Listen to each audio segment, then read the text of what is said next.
lost your damn mind. Even the Batmobile don't hold the road like this bitch. Tight pants and fast cars don't make you Batman, Mike. Buzz.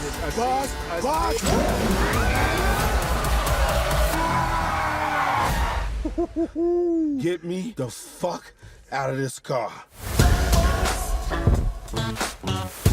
Mike, we got more time behind us than in front. Man, please. I'm gonna be running down criminals till I'm 100. Hey everybody, welcome back to the LuckyDog Podcast. This is your host, Elias. This podcast is sponsored by EliasRoushMedia.com, photo, video, digital media production. Marcus and Mike have to confront new issues as they join their newly created elite team MO of the Miami Police Department to take down the ruthless Armando Armas, the vicious leader of a Miami drug cartel. Today we are discussing Bad Boys for Life, the third in the trilogy of the Bad Boys. Trilogy. We have Will Smith returning back as Detective Mike Lowry. We also have Martin Lawrence returning his role as Detective Marcus Burnett. So, I will be honest, I saw one or two of the commercials before I went to go see Bad Boys. I'm just going to call it Bad Boys 3. And I had extremely low expectations for this movie. This movie actually surpassed my expectations overall as the third in a trilogy, coming back, I think it's since 2003 was the last Bad Boys 2. And so, I mean, what is it, 17 years later, give or take when it was shot? Yeah, I was pretty blown away by the fact that the acting's still on point. I thought Will Smith and Martin Lawrence didn't miss a step. The editing, I thought the editing in this movie was actually really good. In a way that the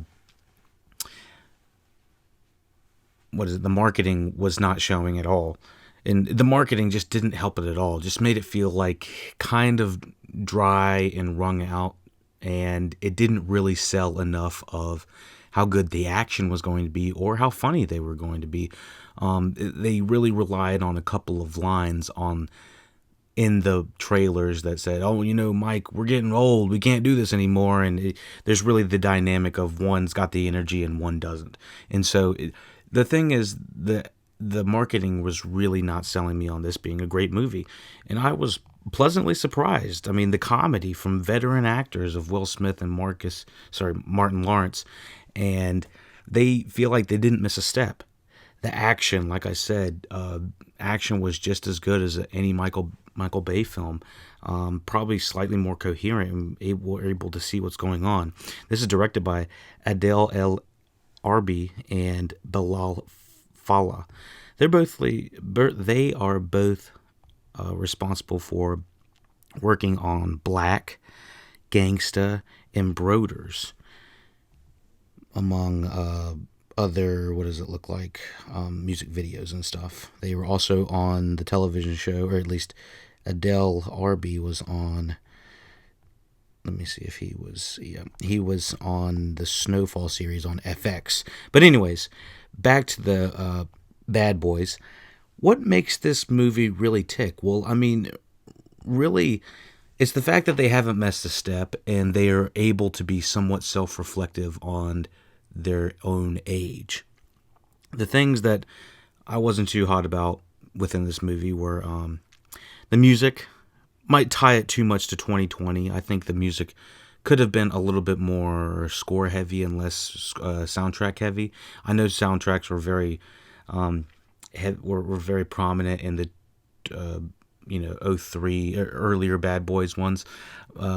Shake It Tail, Feather with it, all that. But I think that filmmakers have started to realize that the more you use a score, the more it lessens. It doesn't tie it so much to the year it's created in. I wasn't terribly too crazy about them being super self-reflective on them being quote-unquote bad boys. It's like, you don't have to keep saying that. You don't have to keep bringing it up. And there's a twist at the end. I'll talk about it in the spoiler section, but that probably could have... there's a twist that really needed a flashback to help sustain the twist. And so I'm not going to say anything else besides that. So let's hop into spoilers for Bad Boys for Life. They really went with the Fast and Furious vibe. The reflection on what they had to do in... and they had a serious reflection on how they were able to do, and perform action and stunts in their previous movies, and they're really not able to anymore. I mean, Martin Lawrence is probably 50, 60, and Will Smith is still in some of the best shape of his life, but I mean, they're still... older men, and I really liked how they had this kind of self-reflection on it. I did want to add the Fast and Furious vibe. There's this team called Ammo that is introduced, and it's this team that is led by basically the Bad Boys, but it is including Vanessa Hudgens as Kelly, Alexander Ludwig as Dorn, Paula Nunez as Rita. Wait, she might have been the bad guy. I think Rita actually might have been the... Rita was his... No, Rita was.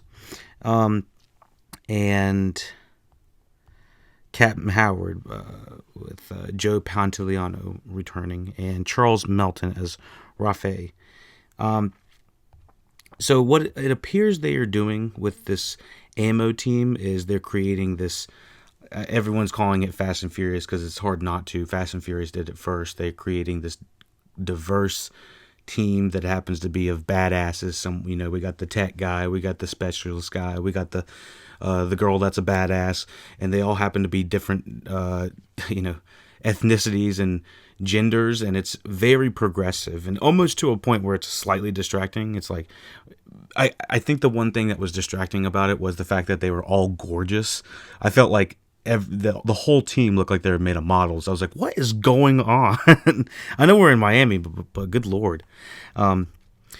There's a couple scenes at the beginning that were really touching for me regarding the relationship between Martin Lawrence and Will Smith. I didn't think the writing was ever going to go, above or below the comedy or action aspect, but it really did have a sprinkle of drama in it when it came down to Martin Lawrence having to take care of Will Smith. I really thought what really sold this movie was the fact that it had stakes. I couldn't really talk too much about it having stakes in the spoiler-free section, because I didn't want to refer to anyone being killed. But we do lose major characters in this, and we almost lose some of them. Will Smith. It's like, holy shit, that's something pretty intense. On the screenplay is Chris Bremner. He's he's a brand new writer. This is the first thing he's written on. He's also an actor.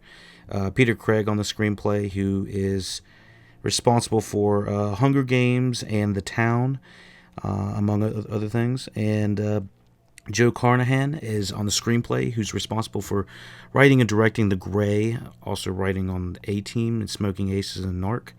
And obviously George Gallo is created the characters. So I do like this new Ammo team. I think that it's a little bit obvious that they're trying to get this started and kind of bring in new blood. And it's way obvious when it comes down to the antagonist in this series, Jacob Scipio. I don't know. I'm sorry. I'm fucking it up. But he plays Armando Armas. And this dude's a fucking badass. And so the only one from the team that we were missing was the Hispanic guy. Because, of course, the Hispanic guy is the antagonist. So at the very end of the movie, despite how many people he's killed, we're still thinking about letting you out to go, maybe reduce some of that time. It's like, bullshit. There's no way that would ever happen. Without him being just seriously locked up the entire time. But anyways, I did find it a little bit... I don't want to say it is a trope that, the big strong man that doesn't want to... that indefinitely becomes religious and doesn't want to inflict any more pain upon the world until the very last time he reasons it to himself. the Michael Bay cameo,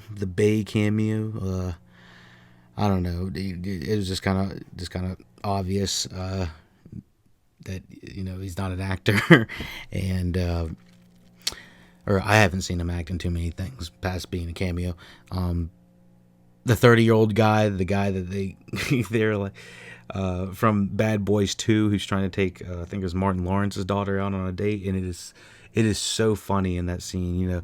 You must be at least 30 or something like that. It was something, and he's back in this movie, and so that's why it was great to have some of the characters from the second movie back. Will Smith in the movie heals oddly fast for me, just a little bit too fast for me. He's up and at it, and it's barely addressed that he's hurt at all or was shot at all. No rehabilitation is what it seemed like, or if it was, just so minimal.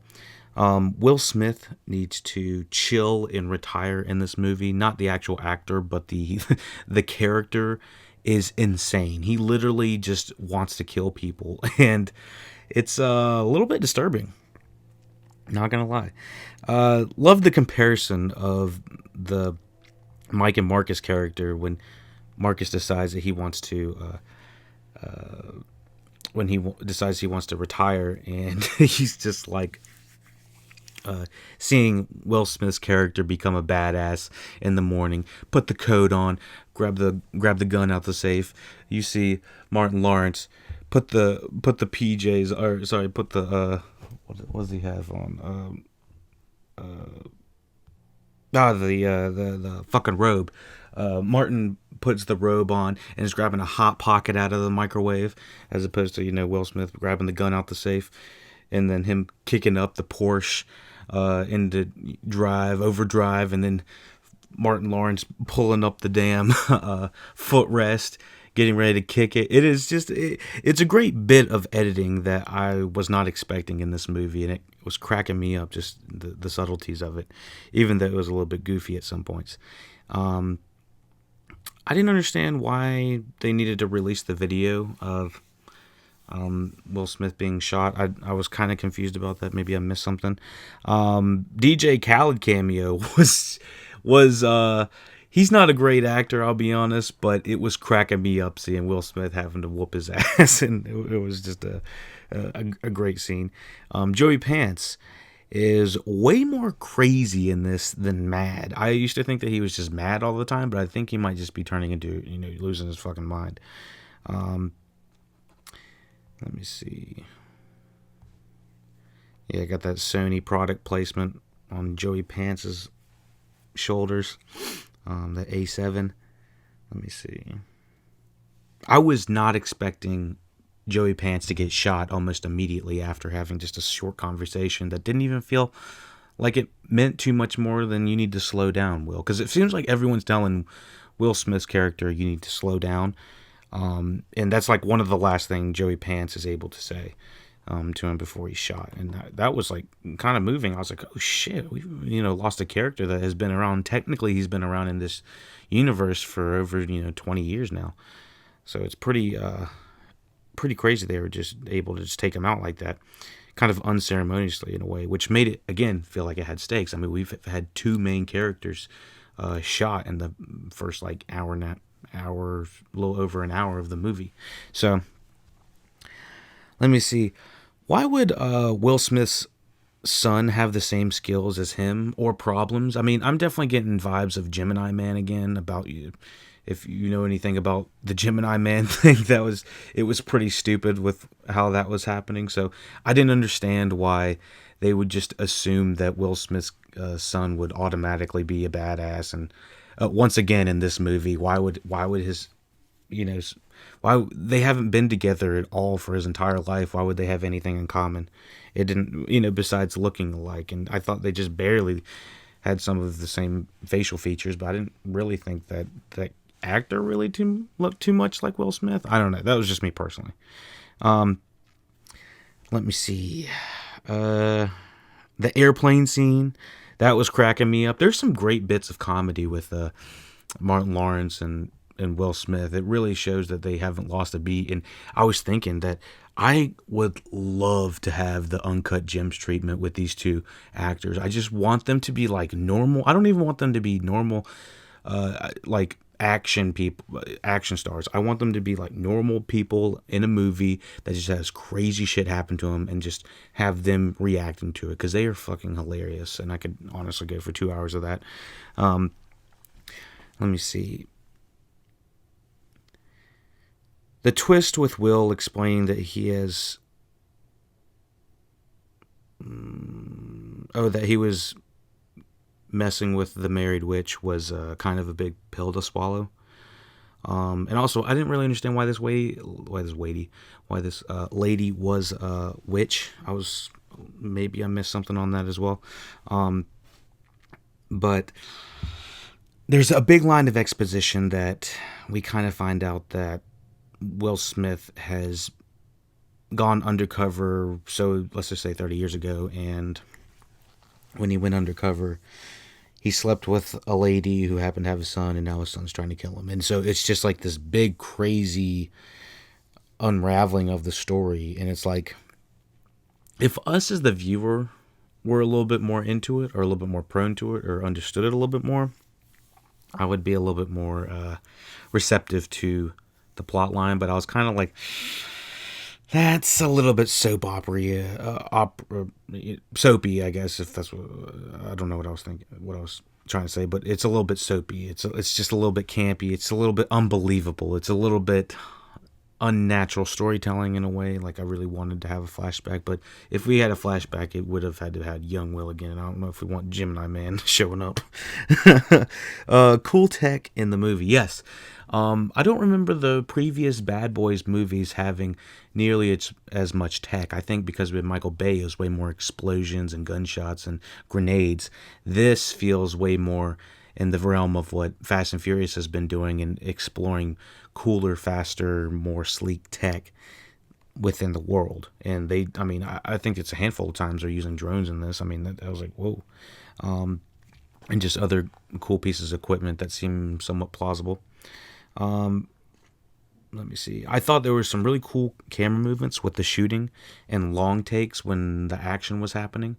Specifically at the end, there's this one shot, I think it was Rita who is shooting somebody above her, and the camera is pointing at her, and then when she starts shooting above her, the camera pulls out a little bit, and you can see the person standing above her in a separate room, and you can see the camera turn sideways as it's going up, so we can see what is happening to the person she's shooting. It's pretty crazy.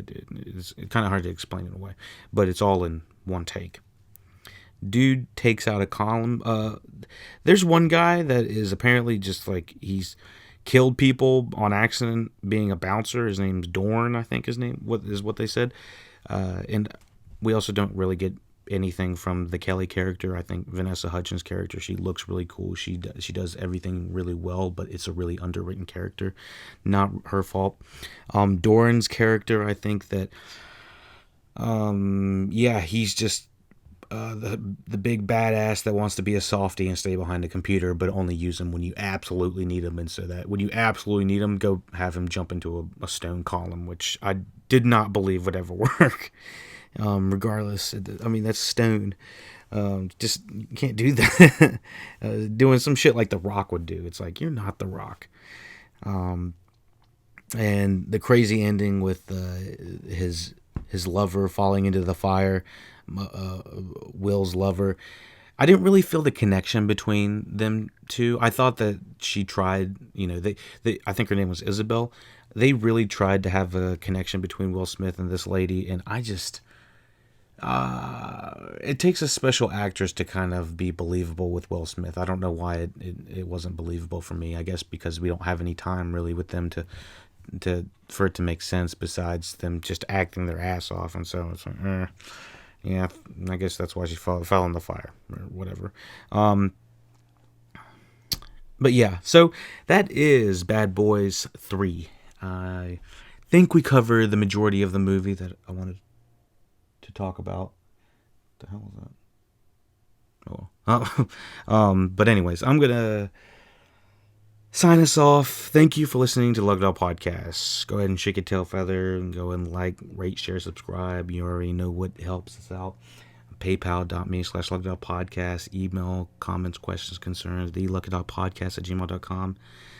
You can check out all of our previous movie reviews and everything that has come out before. We've got 1917, one of my favorite movies of 2019, just released.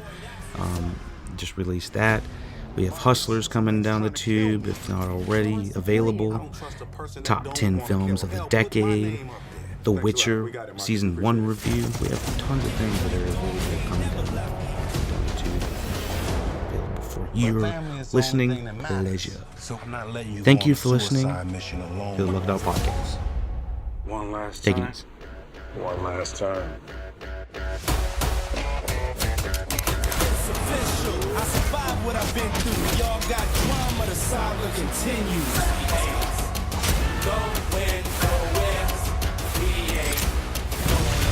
Oh, shit! Get in! It's a pit bull! Let's go! Come on, let's go!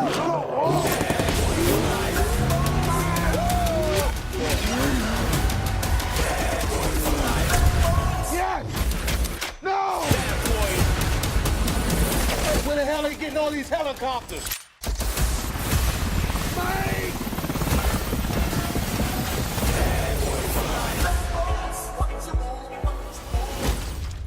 Oh! This is my wife's car. Cover the front door. She knows. She always knows. Bad boy for life.